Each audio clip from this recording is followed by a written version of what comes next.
Hey mga bro, welcome back to the channel. May mainit tayong balita na siguradong magugustuhan nyo. Kinumpirma ni AFP Chief of Staff General Romeo Bronner na ang US government ay nag-alok ng tulong sa pamamagitan ng naval support para sa resupply mission sa BRP Sierra Madre sa Ayungin Shoal. Pero mga bro, tinanggihan ito ng Pilipinas dahil sinusubukan muna nitong gamitin ang lahat ng available options. Naniniwala tayo na sinusubukan ng Pilipinas na ipakita ang lakas nito sa pamamagitan ng pagpigil sa foreign assistance hanggat walang major flare-up na nangyayari. Nakikita natin dito ang tapang at determinasyon ng ating bansa na tumayo sa sarili nitong mga paa at ipakita sa mundo na kaya natin ito.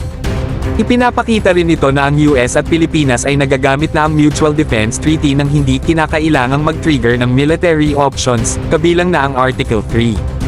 Ibig sabihin, nagagamit na natin ang mga provisions ng treaty nang hindi kinakailangang maglunsad ng military action. Smart move mga bro. Isa rin itong signal sa China na ang Pilipinas ay naninindigan sa mga naunang pahayag na handa itong ipagtanggol ang sarili laban sa Chinese aggression. Ipinapakita natin na handa tayong ipagtanggol ang ating teritoryo, pero bukas tayo sa usapan para ma-de-escalate ang tensions. Win-win situation, di ba?